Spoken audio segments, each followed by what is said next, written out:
Good morning students, स्वागत आपका Shri Shyam college Bhadra के यूट्यूब चैनल पर। देखिए, हम बात कर रहे हैं बीए बीएड फर्स्ट ईयर की, और बीए बीएड फर्स्ट ईयर में ज्योग्राफी से संबंधित हम बात कर रहे थे।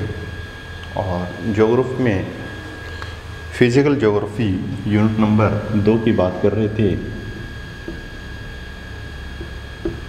समय से संबंधित हम बात कर रहे थे। हमारी जो बातचीत चल रही थी स्टैंडर्ड टाइम के अकॉर्डिंग बात चल रही थी, और उसमें हमने देखा था कि विश्व में जो मानक समय की बात करती हैं, तो विश्व की जो मानक समय रेखा है, विश्व की मानक समय रेखा वो क्या है? 0 डिग्री।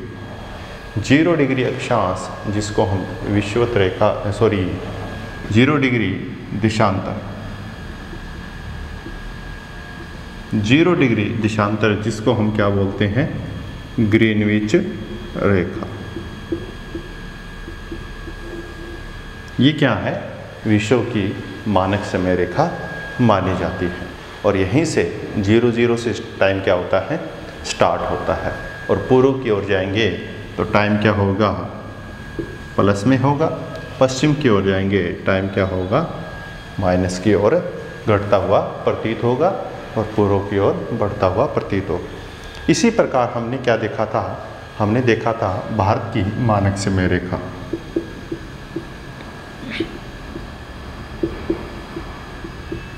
ये हमने बात की थी, भारत की मानक समय रेखा 82.5 डिग्री पूर्वी देशांतर। इसके अकॉर्डिंग हमने एक उदाहरण स्वरूप ये चीज़ें समझी थी, कैसे मानक समय रेखाएं होती है। प्रमाणिक समय की बात की हमने, स्टैंडर्ड टाइप की बात की थी।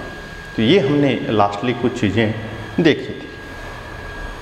चलिए अब हम बात करते हैं, जो समय कटिबंध था हमारा वो चल रहा था। समय कटिबंध में हमने देखा था कि लगभग पूरी पृथ्वी को कितने भागों में? 24 भागों में बांटा गया। और 24 भाग, प्रत्येक भाग की बात करेंगे 15 डिग्री का एक भाग, 15 डिग्री का एक भाग, और 1 घंटे को प्रदर्शित कर रहा है। इस अकॉर्डिंग 24 घंटे हो जाते हैं, एक दिन की बात करते हैं। तो ये हमने देखा था। और रूस की बात कर रहे थे हम, सर्वाधिक समय कटिबंध है, लगभग 11 समय कटिबंध की बात कर रहे थे हम। अब देखिए, अब एक कंसेप्ट आती है समय समीकरण की। टाइम इक्वेशन की बात करते हैं, तो इक्वेशन ऑफ टाइम, समय समीकरण।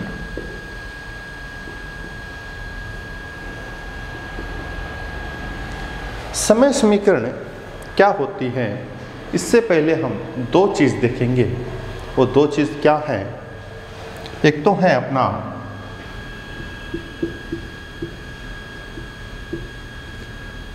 दर्ष्ट समय, और दूसरा होता है मध्यमा समय। इसको बोलते हैं हम पांट टाइम, और इसको बोलते हैं हम मीन टाइम। ठीक है, ये दर्ष्ट समय क्या होता है इसके बारे में देखिए।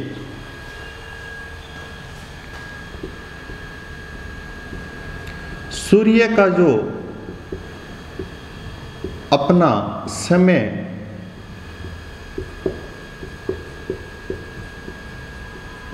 होता है, वो क्या कहलाता है? दर्ष्ट समय कहलाता है। क्या कहलाता है? दर्ष्ट समय कहलाता है। और ये देखिए, नोट डाल के देखेंगे, ये घड़ी के समय से भिन्न होता है। क्या होता है? घड़ी के समय से भिन्न होता है। कौन सा समय? दष्ट समय की बात करते हैं तो दष्ट समय है वो घड़ी के समय से क्या होता है? भिन्न होता है। दूसरा हम देखते हैं मध्यमान समय। वह समय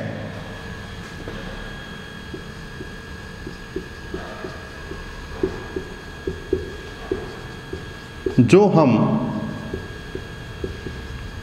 उपयोग में लेते हैं, जैसे अर्थात हम बात कर सकते हैं जो घड़ी का समय होता है वो समय क्या कहलाता है?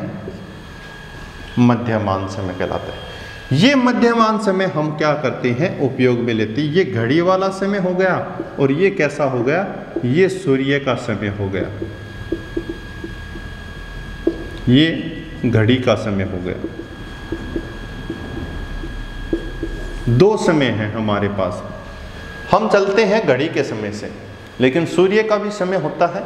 कब चमकता है, कितने बजे चमकता है, ये चीज़ें सूर्य के समय में आती है। तो दो समय हैं, सूर्य का समय और घड़ी का समय। इन दोनों में क्या आता है? डिफरेंस आ जाता है। तो देखिए समय समीकरण की बात करते हैं। मध्यमान समय दिवस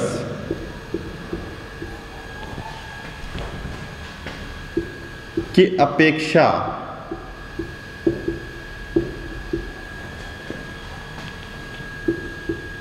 साधारण सूर्य दिवस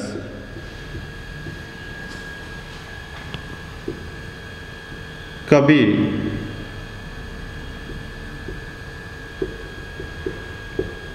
बड़े या कभी वह कभी छोटे होते हैं। ये डिफरेंस है। क्या है? मध्यमान समय और जो दष्ट समय अपना, उसमें क्या आ जाता है? डिफरेंस आ जाता है। तो उनके समय में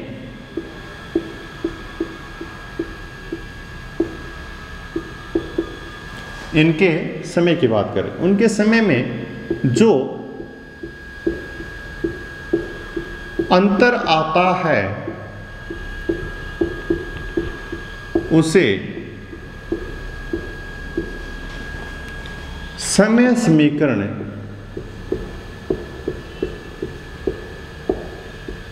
कहते हैं। ये चीज है समय समीकरण।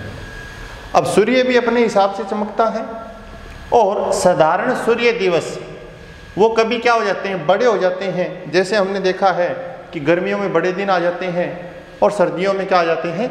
छोटे दिन आ जाते हैं। तो ये जो आपको अंतर दिखाई देता है घड़ी के समय में और सूर्य दिवस के समय में, तो इस समय से क्या हो जाती है? एक समय समीकरण उत्पन्न हो जाती है। ठीक है, अब देखेंगे समय समीकरण कितने रूपों में पाई जाती है, कितने प्रकार की समय समीकरण होती है, उसके बारे में हम देखेंगे।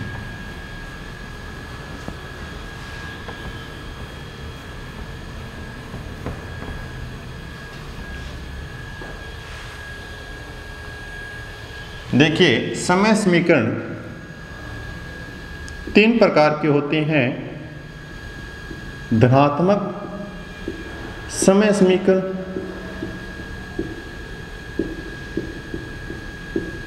ठीक है, दूसरी है ऋणात्मक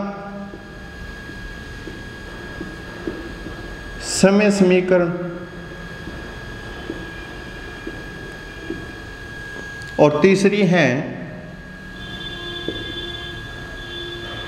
शून्य समय समीकरण। तीन समीकरणें हमें स्पष्ट होती हैं, धनात्मक, ऋणात्मक और शून्य। इनमें क्या होता है ये चीज़ हम समझेंगे। चलिए हम बात करते हैं सबसे पहले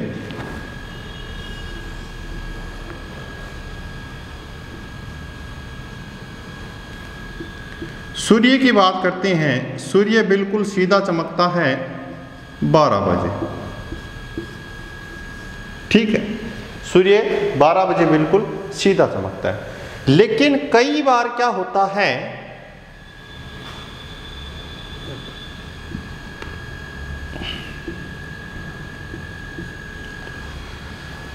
सूर्य तो अपने हिसाब से कब चमक रहा है, 12 बजे, लेकिन उस समय अपने जो घड़ी का समय है, उस घड़ी के समय में आप चेक करोगे तो कितना समय होगा, 12:01 का समय हो जाता है। कितना समय हो जाता है, 12:01 का समय हो जाता है।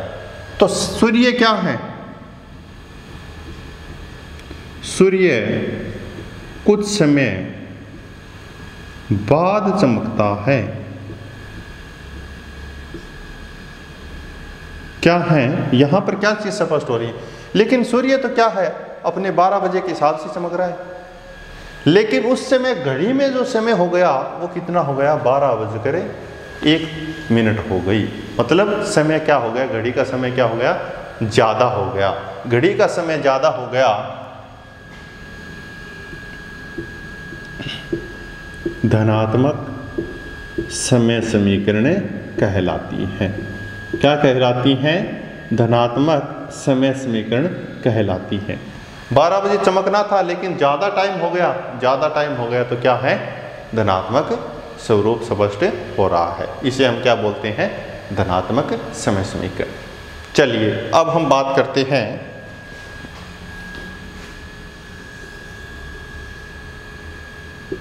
सूर्य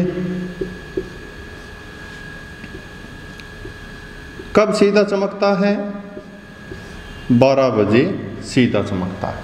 कब चमकता है, 12 बजे बिल्कुल सीधा चमकता है। अब देखिए,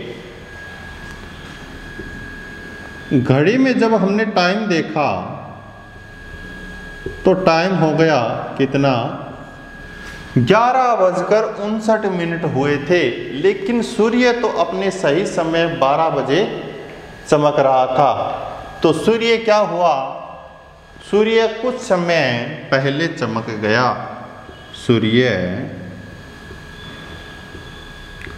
कुछ समय पहले चमकता है। यहां देखिए कि सूर्य कुछ समय बाद चमकता है, घड़ी में जो समय होता है वो 12:01 होती है। यहां टाइम क्या हो रहा है, बढ़ रहा है। लेकिन कई बार ऐसी कंडीशन भी अप्लाई हो जाती हैं कि सूर्य 12 बजे तो चमकना चाहिए था, लेकिन चमक जाता है 11:59 में। ये क्या प्रतीत हो रहा है, ये घड़ी का समय हम चेक कर रहे हैं। किसका समय चेक कर रहे हैं, घड़ी का समय चेक कर रहे हैं। ठीक है, अब देखिए टाइम से पहले ही चमक गया, मतलब टाइम कम हो गया। यहां टाइम क्या हो रहा है, कम हो गया। ये क्या होगा, ऋणात्मक हो गया ना। ये कौन सी हो गई, ऋणात्मक समय समीकरण। क्या हो गई, ऋणात्मक समय समीकरण। ये धनात्मक समय समीकरण है और ये है ऋणात्मक समय समीकरण। 2 हो गई। अब हम बात करेंगे तीसरी की, समय समीकरण की।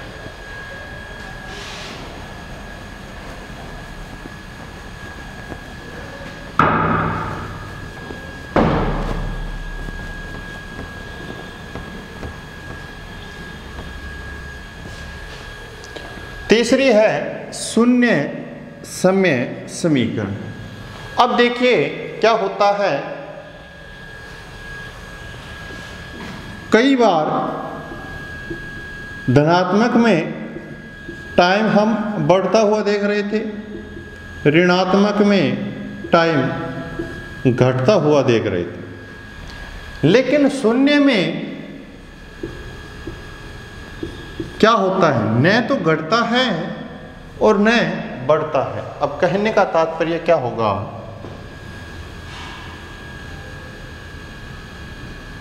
12 बजे सूर्य चमकता है। ठीक है। और घड़ी में उस समय कितने बजेंगे? कितने बजेंगे? 12 ही बजेंगे। घड़ी में उस समय क्या बजेंगे? 12 ही बजेंगे। न तो प्लस में हो रहा है कोई समय, और न ही क्या हो रहा है, कोई समय माइनस में हो रहा है। तो कोई अंतर नहीं है, कोई अंतर नहीं है। तो समीकरण कैसी हो जाती है?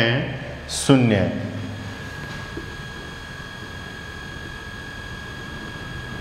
उसी समय चमकता है। किस समय? जितना घड़ी का समय होता है। ये क्या है? ये शून्य समय समीकरण है। लेकिन ये कुछ पर्टिकुलर दिनों पर ही स्पष्ट होती हैं। कौन कौन से दिनों पर स्पष्ट होती हैं, ये चीज़ हम देखेंगे। देखिए, ये शून्य समय समीकरण जो हैं वो कितने दिन?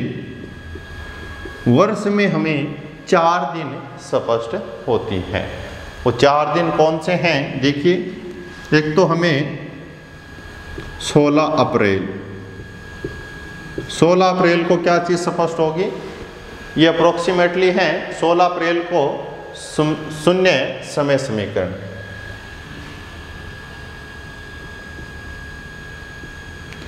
15 जून की बात करते हैं तो 15 जून को भी क्या है? शून्य समय समीकरण स्पष्ट होती है। फिर हम बात करते हैं 1 सितंबर की। 1 सितंबर को भी समय समीकरण स्पष्ट होती है। कौन सी? शून्य समय समीकरण। फिर हम बात करते हैं 25 दिसंबर को।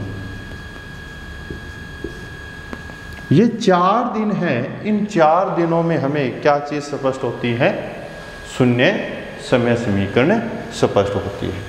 तो ये थी समय समीकरण। जब भी हम जो स्टैंडर्ड टाइम या मानक समय की बात करते हैं, समय कटिबंध की बात करते हैं, टाइम जोन की, उस समय हम समय समीकरण पढ़ते हैं। और यही 3 समय समीकरण थी जिसे हमें समझना था। ठीक है, ये हमारा एक टॉपिक कंप्लीट हो गया है। अब हम बात करेंगे पृथ्वी की जो गतियां हैं, मोशंस हैं, मोशन ऑफ अर्थ की बातें करेंगे।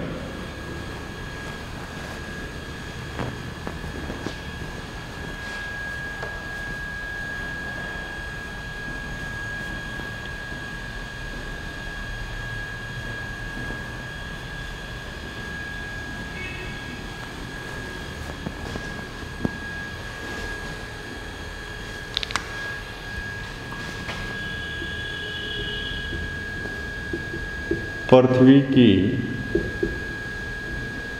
गतियां।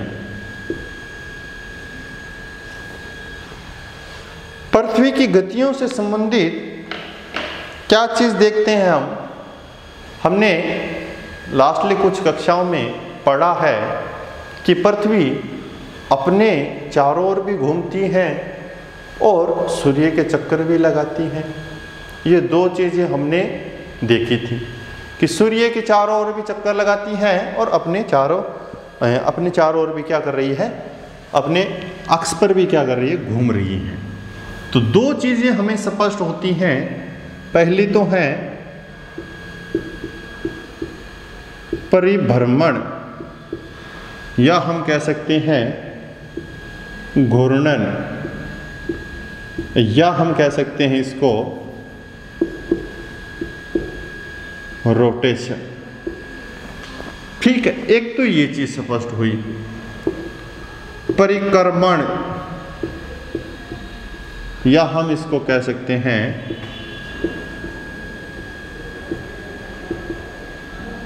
रिवोल्यूशन। क्या बोलते हैं?